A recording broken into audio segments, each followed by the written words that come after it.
아버지, 오늘도 우리 모든 성도들이 주 앞에 우리가 모여서 찬양과 기쁨과 감사를 올려드렸습니다. 이 시간 주께서 찾아오시옵소서. 긍휼로 생명의 영으로 진리의 영으로 우리 안에 충만케 임하게 주여 말씀해 주시옵소서. 우리가 마음의 문을 활짝 열게 하시고 성령께서 이 시대에 주신 말씀을 다시 한번 도전적으로 우리가 받고 이 말씀대로 실천해 나갈 수 있도록 이끌어 주시옵소서. 예수님의 이름으로 기도하옵나이다. 아멘. 오늘 이 시대가 어떤 시대인가 여러분 생각해 보셨습니까? 모든 것이 불확실하지 않나 이렇게 느낄 때가 없습니까? 그러나 우리의 삶의 미래가 아무리 보아도 불투명해 보이고 지금 되어지는 현실들이 너무 불안해 보일 때 우리는 답답함과 두려움에 쌓이기 시작합니다. 이 때문에 어느 통계학자들의 말을 빌려보면 지금도 세계에는 하루에도 4,000명씩 2,000명이 넘는 자살자가 생겨나고요. 미국에서만도 매년 400만이 넘는 사람들이 심각한 정서적인 침체로 말미암아 의사의 치료가 필요한 분들이 생겨나게 되었다는 겁니다. 그러므로 우리 그리스도인들은 지금 우리는 어떤 시대를 살고 있으며 이러한 불확실하고 위기의 시대에 우리가 어떻게 해결해 나갈 수 있는가를 끊임없이 성경 말씀을 통해서 해답을 얻을 수 있어야 됩니다.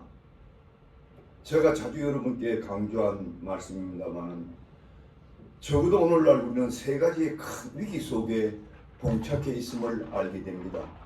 그 첫째는 급박해지고 있는 기후변화로 말미암아 오는 환경재난과 식량 위기였습니다. 이것은 이미 전 지구적으로 닥치고 있습니다. 두 번째는 점차 심화되고 있는 빈부 간의 격차입니다. 이로 말미암아 사회적인 혼란이 일어나고 국가가 통제 불능의 상태가 지금 시작되고 있습니다. 세 번째로 이에 맞불려 격심해지고 있는 국가 간의 전쟁과 병마의 위험이 없습니다. 그러나 우리 그리스도인들은 이런 세계적인 현상을 보고 두려워하거나 낙심하지 말아야 합니다. 왜냐하면 우리 인류가 이런 위기에 봉착할 수밖에 없는 이유를 우리가 눈여겨볼 수가 있게 되는 것입니다. 우리가 역사적으로 보면은 인류가 극한 위기가 당할 때 보면 항상 도덕적인 타락이 극심했음을 알게 됩니다. 오늘날 이 시대도 상상할 수 없는 도덕적 타락 속에 살면서도 그 타락을 모르고 있어요. 심지어는 우리 그리스도인들도 너무 많이 이 죄악 속에 빠지고 있어요. 아주 심각한 도덕적 타락이 온 것입니다. 영어로 표현하면 severe ethical depravity라고. 우리가 이런 비극의 현실을 역사 속에서 많이 봤지 않습니까? 우리 창세기 6장에 전 인류가 노아 가정 외에는 다 몰살당하는 위기를 보았지 않습니까? 온 땅이 폐역이 가득 찼다고 우리 하나님께서 그걸 보고 탄식을 하고 내가 지면에 있는 모든 인류를 쓸어버리라. 그런 역사가 있어요. 여러분 소돔 고모라 성의 피해를 아십니까? 여러분 역사적으로 폼페오 성의 그 강력한 성이 망한 이유를 여러분 아십니까? 그때 엄청난 도덕적 타락, 이 동성애 문제가 심각했어요. 그러면 오늘 이 시대는 어떤 시대가 지금 전개되고 있는가?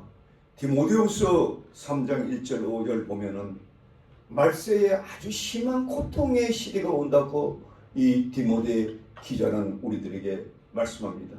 그 원인이 세 가지로 보여요. 첫째는 뭡니까? 자기 중심주의가 팽배해지는. 분명히 디모데 선자는 이릅니다. 말세에 고통하는 때가 이르니 사람마다 자기를 사랑하고 여러분 오늘 사람들이 자기밖에 모르는 걸 여러분 아십니까? 여러분들 왜 자꾸 분쟁이 일어납니까? 한번 생각해 보세요.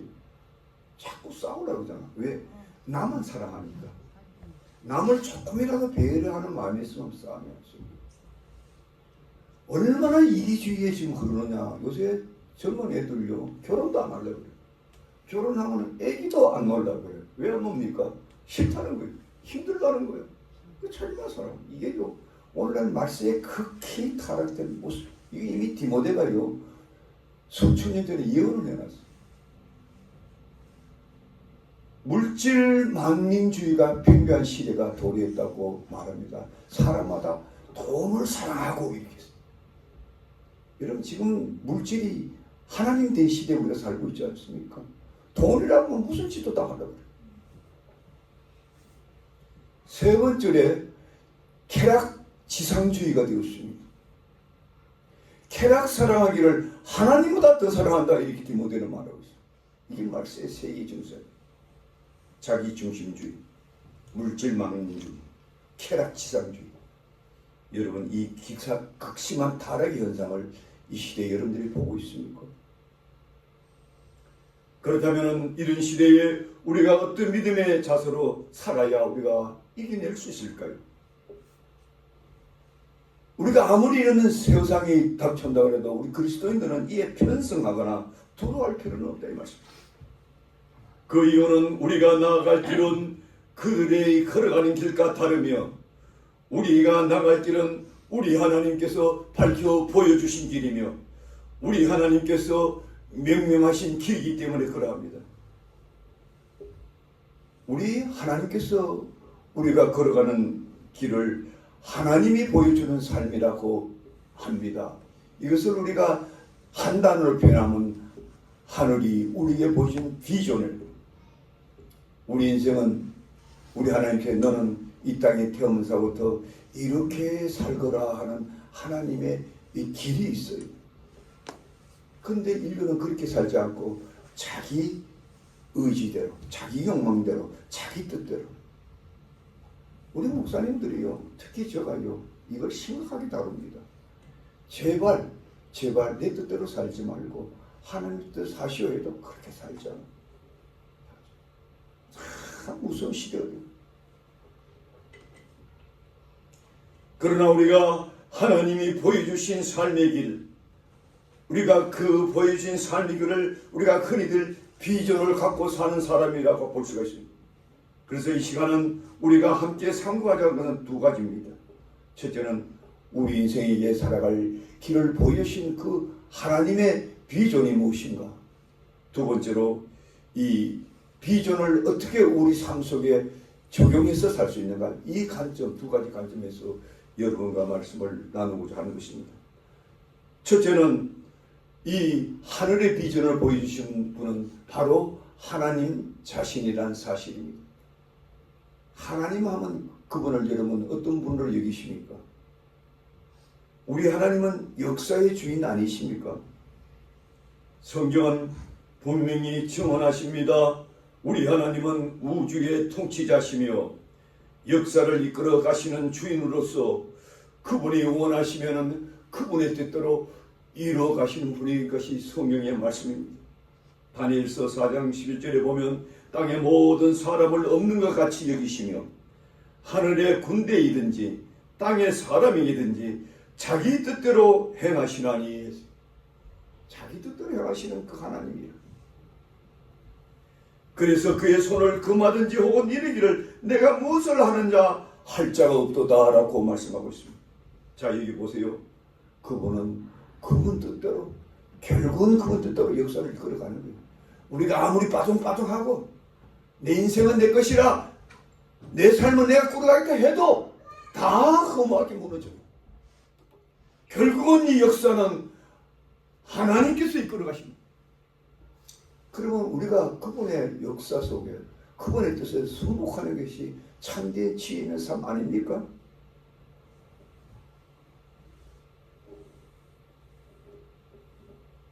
그러므로 우리는 인생의 주관자요 역사의 주인이신 그분을 순종하며 나갈 때만이 참된 길임을 믿어야 되겠습니다. 그러나 우리가 반대로 우리 인생은 어떤 존재입니까? 우리 인생이 하나님 앞에 얼마나 유약하고 보잘것없는 존재입니까? 우리 스스로는 내 자신이 대단하다 이렇게 여기져도요, 얼마나 우리가 무시하고 수없는 시행착오를 반복하고, 여러분의 지나간 과거를 한번 반추해 보세요. 얼마나 우리가 어둡고 우울한 삶의 연속이었습니까? 그렇다면 지금 우리의 삶이 나아 보입니까? 아무리 보아도 과거보다 나아 보이지 않습니다. 그렇다면 미래의 우리의 삶은 어떻게 전개되리라고 믿습니까? 모든 것이 불확실하고 두려운 미래가, 갈수록 두려운 미래가 우리를 기다리고 있지 않습니까? 이 상황 속에 여러분들이 여러분 방법대로 여러분 뜻대로 살 수가 있습니까? 결코 살 수가 없는 겁니다. 그렇다면 이런 불확실한 시대에 우리가 어떻게 살아야 되겠습니까? 제가 보기에는 인간적으로 보면 결코 소망 없습니다.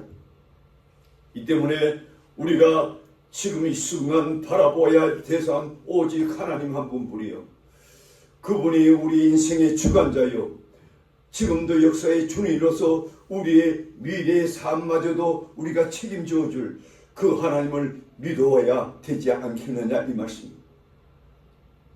그렇다면 보다 구체적으로 이 시대에 우리가 지내야 할 우리가 삶의 방법이 무엇입니까? 첫째는 하나님께서 우리 각자에게 주신 이 목적이 있는 삶, 즉 비전을 마음 깊이 간직하며 살아야만이 이 험악한 세상 이겨낼 수가 있다는 사실입니다.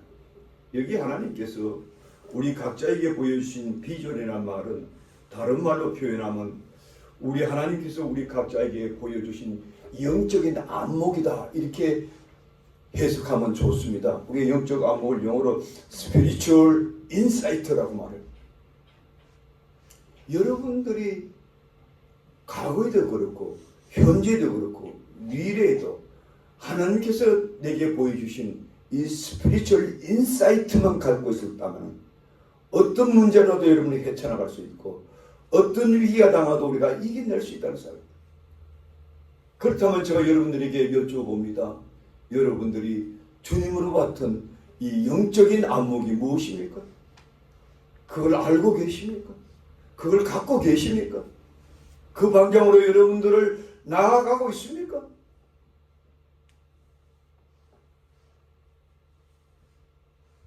우리 하나님께서는 우리 인생들에게 믿음의 삶의 길을 들어섰을 때 너는 이렇게 살아라 하는 길이 있어요. 길이 있어요. 내 멋대로 사는 게 아니에요. 너는 너 인생이 이렇게 주어졌고 이제 예수를 영접했으니까 이제는 너가 사는 삶의 길은 세상 삶과 다르다. 그럼 그 길을 우리가 어떻게 압니까? 우리 주께서 보여주셔야죠. 주께서 보여주신 것을 내 마음속에 간직할 수 있어야 스피리추얼 인사이트가 돼요. 이것이 가장 여러분들의 인생을 지켜주고 여러분들이 위기 때나 불확실할 때나 두려울 때나 걱정이 한이 없을 때 여러분들의 삶을 지켜주는 기둥이 돼요. 그것만이.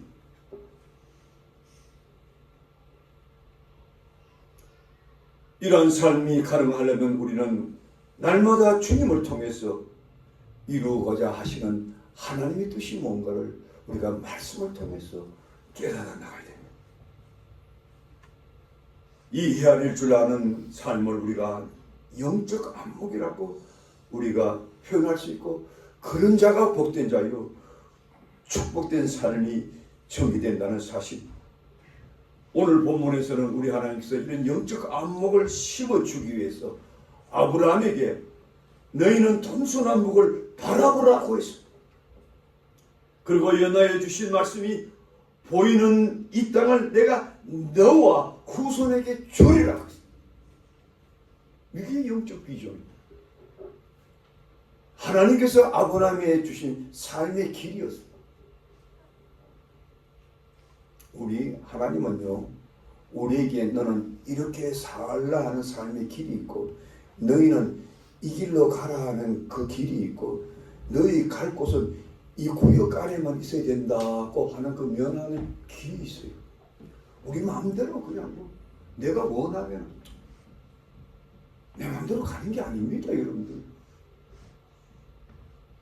그래서 시편 기자는 뭘 보고 감격했어요? 주께서 네게 줄지어준 구역이 아름다움이여라고 했어요. 하나님께서 내 인생에게 가라고 하는 지도하는 길을 보여주시고, 또 어느 구역 안에까지만 살려고 하는 그 구역을 보여주시고 다 진을 쳐주실 때 너무 감사하고 아름답더라는 거예요. 여러분 그런 감격 속에 삽니까? 아니면 여러분들이 고민하고 여러분들이 가고 싶은 대로 가고 하고 싶은 대로 하고 이렇게 삽니까? 삶이 다른 거예요. 우리 그리스도의 삶이 뭐라면 여러분들이 지금부터 깨달아 나가는 축복의 길을 주의 이름으로 축복드립니다. 주님께서 가라 하는 게 있는 거예요.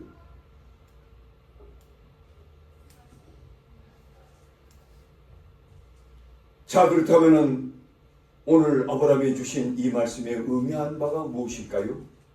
한마디로 내가 볼 수 있는 만큼 얻게 되리라 이것입니다. 반대로 표현하면 내가 볼 수 없다면 얻을 수 없으리라 이 뜻입니다. 그렇습니다. 본질적인 차이는 볼 수 있는 안목이 있느냐 없느냐 이 차이였습니다. 볼 수 있을 때는 얻게 되고 보이지 않을 때는 얻을 수 없다는 이 차이였습니다. 이러한 이치는 세상에서도 자주 발견되는 이치 아닙니까? 여러분 지금부터 오래전에 있었던 일인데 1970년대 들어서자 우리 한국 사람들이 참 해외로 많이 나갔어요. 한국에서는 어차피 힘드니까 해외 나가서 열심히 살아서 돈 좀 벌어보자. 그래가지고 그때 70년대 붐이 일어났던 게 중동 붐이었어. 아라비아 가가지고 그 가서 한번 열심히 돈 벌어보자. 그래가지고 그때 젊은이들이 많이 나갔어요. 근데 나가 보니까 참 허벌판이야. 사막으로 쫙 이루어졌어. 물 한 모금 없어. 그 어떤 청년들은 그거 가지고 뭐 이런 데가 우리가 가면 이런 데가 무슨 돈 벌 곳이야. 실망하고 하나 둘 돌아가기 시작했어요. 다 돌아갔어.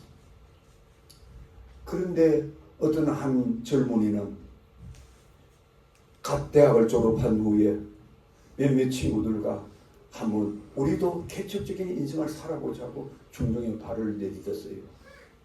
근데 그 사람은 그 많은 동료들이 보지 못한 걸 보게 된 거예요. 그게 뭐냐? 그 사막의 깊은 곳에 기름, 엄청난 기름이 있다는 걸 그가 보게 됐어요. 그러자 그는 무릎을 탁 치고 내가 여기서 한번 쇼부를 보기라. 그래서 거기서 용기 내고 그 친구들과 피땀 흘리면서 그래서 그 중동에 건설붐이 일어나고 그는 엄청난 한국의 대기업으로 발돋움하는 그런 장본인데 그분이 누구냐 바로 김우중 씨 대우그룹을 일으키고 그래서 그 사람이 그걸 계기로 어느 조그만 책을 하나 썼는데 세계는 넓고 할 일은 많다. 제가 대학 시절에 그 책을 읽었어요. 이야 너무 잘 썼더라고요. 다른 사람 눈에는 안 보이는데 이 사람의 눈에는 보이는 거예요. 세상도 그렇다면 우리 여러분들이 영적인 안목을 가졌을 때에 얼마나 세상과 여러분이 달리 살 수 있을까요?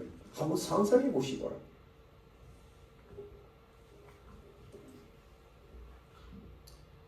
이처럼 우리 인생은 무엇을 볼 수 있느냐가 그 인생의 미래의 운명을 좌우합니다. 특별히 여러분들이 예수 그리스도를 영접한 이후에 주님으로부터 너의 나아갈 것이 이것이다 보여준다면 얼마나 놀랐습니까? 얼마나 익사이팅하고 얼마나 마블러스하고 얼마나 감격스럽습니까?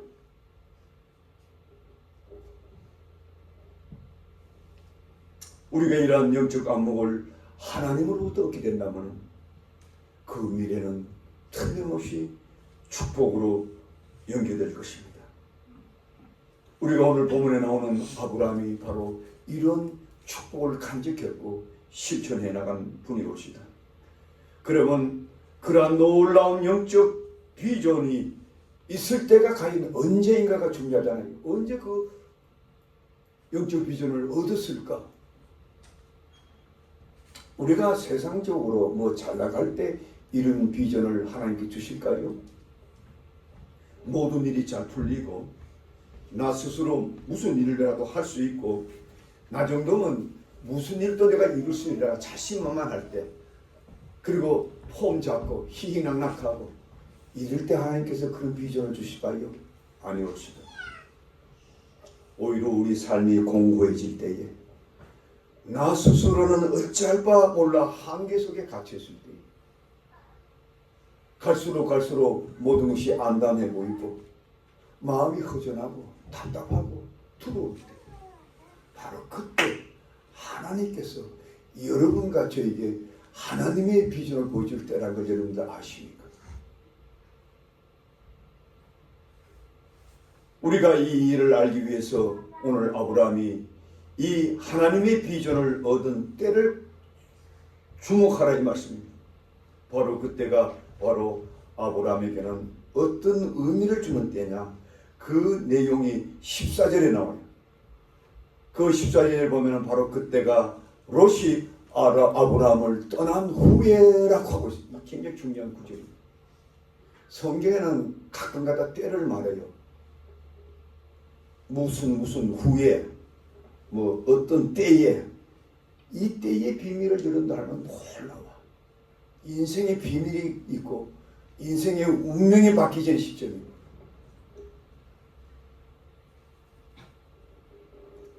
그때야말로 아브라함에게는 참으로 안전한 때였다는 거예요.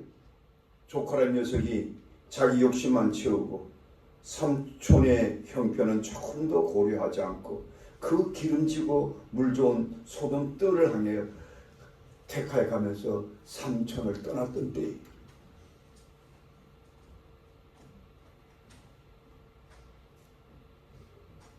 그 아브라함은 이 롯을 떠나보내고 얼마나 쓸쓸하고, 뭐 시족이라고 하는 그 하나뿐이었는데 그것도 지가 욕심부리고 네 오른편하면 내가 왼편하고 네가 왼편하면 좌우로, 그러니까 삼촌에게 양보를 했지만 그렇다고 해가지고 그 삼촌 따라서 그렇게 온 사람이 가장 좋은 걸 다 그냥 차치해서 갔을 때 얼마나 허전하고, 그 산에 그냥 남아있어가지고, 산이라고 해야 돌산이겠죠.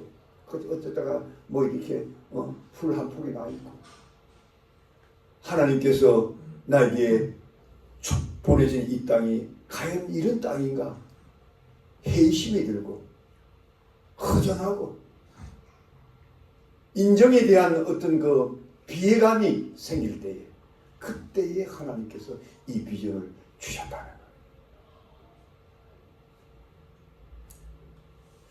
왜 그렇다면 하필이면 이런 시점에 하늘의 비전을 주셨을까요? 그것은 무엇보다도 하나님의 백성의 삶이 나아갈 길이 따로 있다는 사실을 보여주기 위함입니다. 우리 인간 스스로 계획을 하고 우리 인간 스스로 추구하려는 수단 방법을 가리지 않고 살아가는 이 육적 삶이 아니라, 우리 인생의 삶의 운명은 하나님께서 내게 주신 그 목적이 있는 삶에 의해서, 그 목적이 있는 삶을 우리가 바라볼 수 있는 비전을 소유할 때 그 삶이야말로 정말로 값지고 축복임을 보여주기 위해서 바로 이 시점을 우리 하나님께서 택했다는 거예요. 놀랍지 않습니까? 놀랍지 않습니까? 그러므로 우리 그리스도인들은 나의 삶의 현재 수가 어디 와 있는가 늘 점검해 봐야 돼.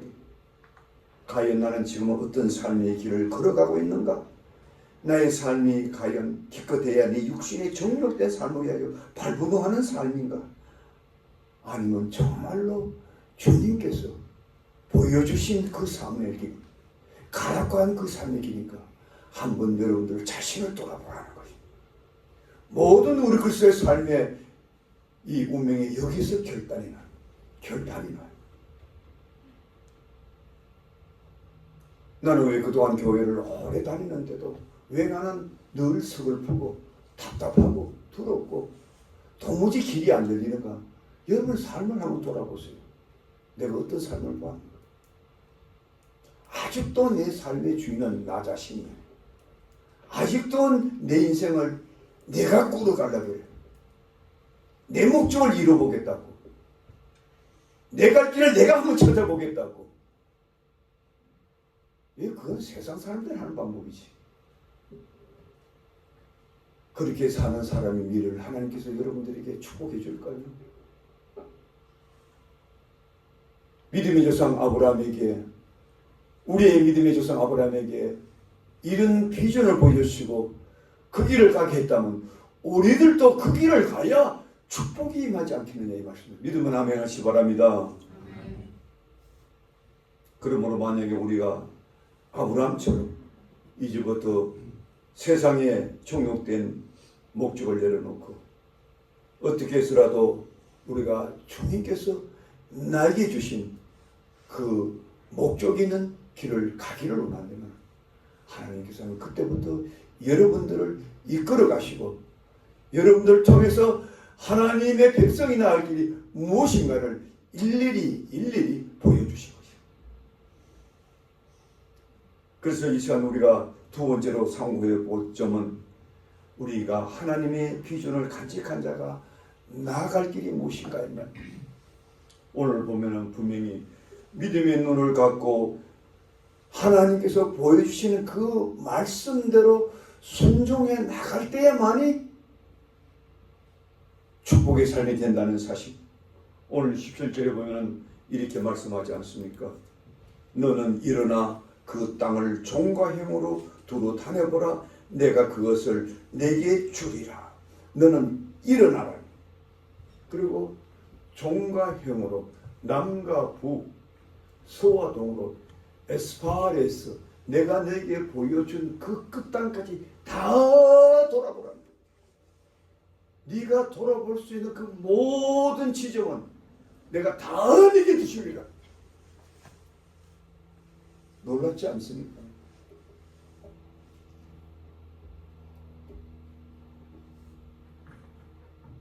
우리는 이런 면을 볼 때에 아브라함은 하나님께서 그에게 주신 삶의 비전을 이미 소유하였고 또 하나님께서 그 이끄신 대로 한 발자국 한 발자국 옮겨갔다는 건 살수. 저는 아브라함의 생애를 과거에 내가 교수 노릇할 때 특히 창세기를 제가 강의를 오래 했는데 아브라함 생애를 제가 집중적으로 다룬 적이 있어요. 그 집중적으로 다루다 보니까 제가 내 나름대로 저 나름대로 연구를 엄청나게 해요. 이야, 아브라함의 생애를 보면요 너무 놀라워요. 특히 그 생애 중에서 놀라운 점은 이사를 그렇게 자주를 했어요. 동에서 서로, 서에서 동으로, 헤브론에서 베델로, 베델에서 또 어디로, 또 다시 또 헤브론으로, 막 그냥 어떻게 외면적으로 보면 굉장히 고달픈 생애예요. 여러분들이 인생을 하다 보면 그렇잖아요. 여러분 얼마나 이사를 많이 했습니까? 이사를 많이 했는 그 숫자만 따지면요 굉장히 고달프죠. 목사 같으면 뭐가 힘들어요? 미국 와가지고 어디 교회당이 어디 있어요? 처음에 제가 미국 올 때는 낮에 교회 문 열어놓은 교회가 없더라고요. 기도할 것도 없더라고요. 그래서 제가 늘 산속에 들어가 기도했어요. 답답하니까. 금방 미국 가고 답답하잖아요. 길은 안 열리고 먹을 것도 없고 자식은 자라고 아내가 혼자 나가서 일을 하고 있고 그 산에서 기도하면요 또 그까지 경찰이 와가지고 후라치를 딱 비추고 너 여기서 뭐 하고 있느냐 그 산에서도 기도도 뭐 하고 그래가지고 제가 바닷가에서 기도했는데 바닷가도 찾아고 한날은요 비바람이 막 쏟아져 비바람 치면 교통순경 안 오겠지 하고 그래서 비바람 치는 가족에 제가 차를 몰고 바닷가에서 한적한 곳에 2시간 동안 추위하고 부지 기도한 적이 있어요. 그때는 정말 안 오더라고요. 이렇게 고생하면서 하나님께서 목회지를 허락하더라고요. 그래서 산호수에서 첫 목회를 했는데요. 3년 동안. 그 이후로부터요. 제가 오늘 하나님께서 정말로 우리에게 그 안식처와 같은 이것을 줄 때까지 제가요 무려 14번이나 이사를 했더라고요. 교회를 여러분 상상해 보셨어요? 얼마나 제가 고생을 했다는 거예요, 여러분들. 야, 이거 참 적방살이 옛날에 좀 얼마나 서른서울인데요. 나무 교회 얻어가지고 빌려봐가지고요. 한 번은 제가요 석 달도 못해서 쫓겨난 적이 있어요. 왜 쫓겨나느냐? 우리 교인들과 같이 예배 마치고 그 김치 먹다가 그 냄새 난다고 다음 주 나가라 그래. 이러면서 또 그러면 또 부르짖죠 하나님께. 부르짖을 자리도 없는 거예요. 산에 올라가서 또 기도합니다. 한 날은 교통수명도 못 올 자리까지 같이 기도합니다. 100일 동안 기도하고 나니까 하나님께서 이 건물을 주시더라고요. 여러분 이 건물이 그냥 얻어지는 게 아니에요. 무슨 돈이 있어서 얻었습니다.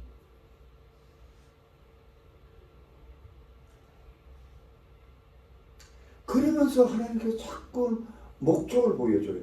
손 목사야, 네 아무리 고달프고 힘들어도 내가 지시하는 대로만 가. 겉보기는 네가 굉장히 힘들어 보여도 그냥 내가 가는 대로 가면 돼.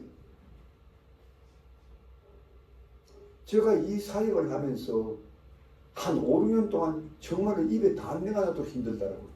목사는 그래도 뭐 사랑의 마음이 좀 있어가지고 누구라도 여기 와서 살아보세요. 뭐 힘들고 어렵도록 살아보세요. 그러면 여기 왔어요. 오만 일들이 다 버려져요, 사람. 오만 행편을 다 버리고. 뭐 그러면 인간적으로 진리죠. 목사도 뭐 한계가 있죠. 야, 내가 이런 사람들 데리고 내가 지금 못하고 앉아있네. 그런데 그런 가운데 하나님께서 정말로 우리가 해야 될 일을 보여주더라고요. 말세에 참된 그리스도인의 길이 뭔가? 참된 주의종이 나갈 길이 뭔가? 우리 예수님께서 과연 나가셨던 길이 뭔가? 그래서 내가 그 지난 주일인가 제가 설교했잖아요. 예수님께서는 뭡니까? 하나님과 동등된 것을 여기지 않으시고 자기를 비우고 종의 형체를 가졌어. 죽기까지 복종하신 그 십자가의 길. 제가 만약에 그 길을 제가 고생하면서 이미 목회를 안 했다면 제가 과연 진정한 목회자의 길을 걸어갈 수 있었을까요? 큰 교회에서 대우받고 뭐 어떤 사람도 그래요. 큰 교회 부목사 하면은 사례 딱딱 받고 뭐 목사님 다른 목사 딱 시키면 간단 탁 하고 내 마음대로 살아도 돼요. 그게 제일 좋더라. 뭐 이렇게 뭐 아마 제가 그런 식으로 편하게 내가 목회를 해왔으면 정말로 제가 이렇게 한평생 주님을 떠나지 않고 목회할 수 있었을까요? 불가능합니다. 인간의 마음은요 얼마나 간사하고 오늘 하나님 사랑한다고 내일 배반할 수가 있습니다. 난 그런 교인들 너무 많이 봤거든요. 목사님 앞에서요 목사님 내가 다 주의를 할게요. 자기가 다 한다고 그러고 일주일도 못 가서 배반하는 거 난 많이 봤어요. 자기 편이 있더라고요. 자기 의지대로 자기 방법대로 자기 필요에 의해서 하나님께서 주신 목적이 아니고 하나님께서 가라는 게 아니고 하나님께서 머무라는 게 아니고. 근데 아브라함의 생애를 이렇게 연구해보면요 계속 짐벌에서 아이고 저렇게 고달픈 인생을 했어요. 그런데요 놀라운 일이 있어요. 아브라함은 딱 옮겨가면 그 자리에서 제일 먼저 하는 게 뭐냐면 하나님한테 예배부터 드려요. 집 보따리를 풀기도 전에 텐트를 치기도 전에. 그게 왜 그랬겠어요? 늘 그런 삶을 통해서 하나님의 인도에 따라서 한 발자국 한 발자국 한 발자국 한 발자국 걸어간 거예요. 이게 우리 그리스도의 삶의 길인 거예요. 그래야 승리하고 그래야 정말 그리스도의 삶이 되게 돼요. 그래야 그런 자들을 통해서 하나님의 목적이 이루어지게 돼요. 믿으시면 아멘 하시기 바랍니다. 네. 그래서 여러분들요 거칠고 험한 세상 뭐 두려워할 거 없어요. 너무 힘들어할 거 없어요. 인생이라는 건 다 그렇고 그런 거예요. 다 도토리 키재기로 다 같이 고생하는 거예요. 그러나 우리는 세상 사람과 다른 삶의 목적이 있고 하나님께서 우리에게 보여주는 길이 있고 나아갈 길이 있고 이겨낼 수 있는 길이 있고 종국적으로 하나님께서 축복해 주는 길이 있기 때문에 우리는 담대하게 기쁨으로 감격하면서 씩씩하게 나갈 수 있습니다. 여러분 그런 삶이 굉장히 익사이팅한 거 아닙니까? 놀랍지 않습니까? 왜 그런 삶이 될 수 있느냐? 두 가지 이유가 있어요. 여러분 하나님께서 여러분들에게요 너 이런 삶을 살거라 이렇게 보여주면요 그때부터 우리가 세상을 보는 눈이 달라져요. 대부분의 사람들은 교회 다닌다 해도 이것을 모르는 사람들은 세상에 딱 들어가면 그거 딱 파묻혀 살아. 세상과 똑같이 살고 똑같은 생각을 갖고 그게 세상이라는 곳에 그냥 내가 거기서 그냥 파묻혀가지고 세상이 흘러간 대로 따라가는 거예요. 마치 고기가 물살이 세게 흘러가면 그냥 빨려가듯이. 그러나 하나님께서 여러분들의 삶의 목적을 딱 보여주시면요 완전히 세상을 보는 눈이 달라져요. 무엇보다도 우리의 영적 시각이 생겨나면은 과거에도 주님께서 나와 함께 계셨고 지금도 주님께서 나와 함께 계시고 앞으로 장래에도 하나님께서 나와 함께 계시면서 나를 이끌어 가실 분이라는 것이 보이기 시작해요. 아무리 힘들어도. 그럼 그거 힘들지 않아요. 하나님에 대한 기대심이 있기 때문에.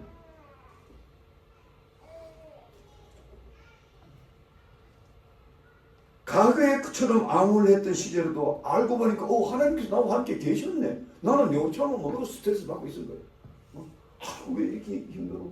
왜 주의를 하기 힘들어? 내가 주의종으로 부름받았는데 좀 나 편하게 해줬으면 얼마나 좋은데 왜 힘들어? 그런데 그걸 다 알고 나니까 그게 축복의 길이었네요. 하나님께서 오래 나를 연단하시고 훈련하시고 낮추시고 겸손하게 하시고 그래가지고 큰 축복 주려고 하나님께서 다 계획 가운데 이끌어왔네. 아이고 우리 하나님 너무 놀랍네. 이래 되는 거예요. 이렇게 돼. 그러니까 지금도 자신 있죠. 어른들 올라오면 오란 말이에요. 그게 나와 무슨 상관이냐. 미래가 아무리 불확실하고 고통이 와 그게 무슨 내가 상관이야. 주님이 나를 이끌어 가시고 주님이 가는 데까지 가면 되는데 이게 믿음의 삶 아닙니까? 믿음의 삶이 구체적이어야죠. 막연해서는 되겠습니까? 실제적이어야죠. 뿐만 아니라 이에 대해 더해서 우리가 주님께서 우리에게 각자에게 보여주신 비전대로 한 발자국 한 발자국 옮기다 보면 전에는 결코 이해할 수 없던 일들이 막 생겨나. 어이구 이런 일도 있네. 어이구 저런 일도 있네. 아이고 주님께서 명하지 않은 길을 안 갔다면 까마득한 게 이게 다 갇혀가지고 그냥 꼼짝 못해 바보처럼 빠둥빠둥 하고 살 줄 알았는데 아무리 힘들어도 주님께서 가라는 길을 한 발자국 가다 보니까 아이고 세상에 뭐 이런 일도 다 있지. 아주 익사이팅하고 아주 마블러스하고. 여러분 이쯤 되면 살만 나지. 살만 나는 거예요. 이쯤 되면 내 생애의 어느 한 곳도 주님의 손길이 미치지 않는 곳이 없음을 보고 날마다 감격하며 삽니다. 제가 우리 여기 혜정 집사님이나 우리 권사님이나 수봉 집사님은 저하고 오랫동안 있었기 때문에 제가 그때 한 20년 전에 우리가 회의가 됐으면 교회에서 큰 고통을 당한 적이 있잖아요. 큰 무서운 악한 영이 들린 자가 나타나가지고 교회는 순식간이야 막. 아이고 제가 너무 기가 막혀가지고 그냥 산소리 끼적 올라가가지고 100일 동안 그야말로 못한 표현으로 눈길 맞아가면서. 그런데 그것은 내게 보여준 게 있어요. 그 중에 그 비밀을 이 시간 다 시어할 수 없는데 딱 한 가지 시어가면 빌립보서 2장 8절 우리 예수님 근본 하나님의 본체시나 그런 하나님과 동등됨을 느끼지 아니하시고 자기를 비워 종의 형체를 가져 죽기까지 복종했다는 그 메시지가 그 가슴 속에 쫙쫙 비춰오는 음성은 저는 못 들었어요. 엘리야처럼 세밀한 음성은 아닌데 여기 언어로 가슴에 딱딱. 그래서 제가 순간적으로 주님께 이런 고백을 했어요. 주님, 저는 주님 내려가신 그 자리까지 못 내려가요. 못 내려가요. 그리고 엉금엉금지가 기어가지고 그럼 주님께서 명하신 낮은 자리에 뭔가 하면서 엉금엉금 기어가지고 그 한밤중에 뛰어나오는데 꼭 조금 내려가니까 낭떠러지요. 한 발만 더 나가면 내가 죽어. 근데 그 저 아래서 주님께서 너가 내가 있는 곳까지 내려올 수 있겠느냐 이런 마음의 음성이 자꾸 들리는 거예요. 그럼 한 발짝 내려오면 한체로 죽어버리는데 아이고 주님 그럼 확 돌아와가지고 기도를 하면요 또 그 음성이 싹 그래서 엉금엉금 기어나가서 한 발짝 더 내려가면 네가 내 있는 곳까지 내려올 수 있느냐 그걸 내가 3번, 4번 반복하다가 나중에 제가 울음이 터지더라. 하나님, 나는 죽어도 못 내려가겠다. 죽어도 못 내려가겠다. 눈물로 제가 밤새도록 기도했는데 그러고는 마음이 편안해지는 거예요. 편안해지는 거예요. 그리고 제가 내려올 때는 해가 막 질라 그래. 한 4시에서 5시 쌀 때가지고. 그 집에 오니까 제가 아니 깜짝 놀래요. 아, 목사님 어디 갔었어요? 오늘 산기도 하다 내려왔지. 예? 목사님 언제 산기도 가는데요? 아, 18시간이나 산속에 있었어요. 그래. 저는 한 2-3시간 기도한 줄 알고. 그리고 얼마나 하나님께서 이거 주시더라고. 너 이런 사람들 돌보라고. 이 세상에 그 낭떠러지 절벽 앞에까지 왔는데도 그 한 발짝만 더 가면 항청지로 죽음에 이르가는지도 모르고 살다가 여기 온 사람들이라는 거 전부 다. 그리고 여기 오면은 사람들이 감사해야 된대. 돌았으면 막 남의 거 훔치고 빼앗고 또 싸우고 맨날 이작당 돌려. 24시간. 어떤 사람들은 저보고 목사님 저런 사람 그냥 두세요. 빨리 안 쫓아내고. 우리 아들이 둘째 아들이 하도 기가 막혀서 수엄마한테 저한테는 말 못하고 아빠는 참 이상해. 어떻게 저런 사람들도 데리고 있나. 그런데 여러분 그런 사역을 하신 분이 주님이고 그 사역을 하라고 여러분들한테 명하시는 거예요. 믿습니까? 믿으면 아멘 사람이다. 제가 그런 연단의 길을 안 밟았으면 제가 감당할 수 있었을까요? 지금 여기 몇 분 여기 계시잖아요. 우리 여기 한 분, 2분, 3분, 4분, 5, 6, 7분. 7분이야 지금 여기 나오잖아요. 8분이네. 한 사람 지금 못 나와요. 나는 그래서요, 저와 여러분들의 만남을 가장 축복된 만남이라고 믿습니다. 제가 전에 이영기 집사한테 한번 얘기한 적이 있어요. 그래서 수요일까지 예배 나와주길래 너무 고마워가지고. 그러니까 이영기 집사님이 굉장히 이게 빠르시더라고요. 나도 이때까지 교만한 인생 살다가 막다른 골목에서 여기 왔고 목사님 만났습니다. 이야, 저런 깨달음이 있으면요. 진짜 집사 자격이겠구나. 제가 놀란 거예요. 야,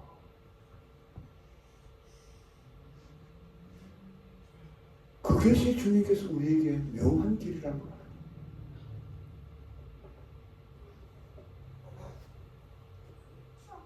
사랑하는 성도 여러분, 그러므로 우리 그리스도인들은 세상이 아무리 어둡고 각박해도 두려워하지 마시기 바랍니다. 아무리 험산 줄령이 내 앞길을 막아도 움츠러들지 마시기 바랍니다. 멀지 않아 이 세상은 곳곳에서 고통하며 울부짖는 소리로 가득 메워질 것입니다. 여기저기서 두려워하며 망냥자실하는 시대가 이제 곧 도래할 것입니다. 그러나 주님의 비전으로 무장된 우리들은 주님의 인도하심에 따라 한 발자국 한 발자국 순종해 나아갈 때는 어떤 위기도 우리는 헤쳐나갈 수 있음을 믿으시기를 주의 이름으로 축복드립니다. 아멘. 다음 시대가 그런 시대가 지금 오고 있어요. 지금 있기 때문에 이런 시대를 네가 먼저 준비하라고, 먼저 맛보라고. 군대에 가면요 이런 속담이 있어요. 매도 먼저 맞은 병사가 나왔다고. 먼저 맞고 나면 시원해. 우리는 힘들고 어려운 세월을 살아왔지만 우리가 이렇게 살아왔고 그런 가운데 믿음을 잃지 않고 왔기 때문에 우리는 강해진 거예요. 내적으로 강한 거예요. 사람 별로 눈치 볼 거 없어요. 그래서 제가 이제 결론적으로 그토록 암울한 시대에 하늘의 비전을 얻고 승리한 인생길을 간 한 선지자를 간단히 소개하고 제가 말씀을 맺어보겠습니다. 그 선지자는 바로 예레미야라는 선지자인데요. 예레미야는 이스라엘의 가장 암울한 시대에 그 시대임에도 불구하고 슬퍼하지 않고 소망 중에 쓴 메시지가 있습니다. 그것이 예레미야 29장 10절에서 11절에 나타나는데 그는 장차 있을 바빌론 침공으로 말미암아 나라를 잃고 70년이라는 긴 세월 자기 백성들이 암흑과 고통에 살 것을 그는 알고 울고 백성들에게 회개를 외친 자입니다. 그런 와중에도 그는요 하늘의 소망을 잊지 않았어요. 그리고 그 소망의 메시지를 백성들이 계속 줬어요. 거기 보면 이런 메시지가 나와요. 이제 너희 복력의 때가 차면 이것은 앞으로 장차 우리 70년의 긴 암흑의 세월이 끝나면은 이 뜻이 나의 선한 말을 너희에게 성취하여 이곳으로 돌아오게 하리라. 자, 이 놀라운 메시지를 예레미야는 간직했죠. 그리고 선포하며 다녔죠. 눈물로 백성들이 마음이 곱고 완악하니까 그 말 안 들어. 그들이 앞으로 미래가 망할 것을 기대하지도 않아. 망해도 그들은 모르고 있어.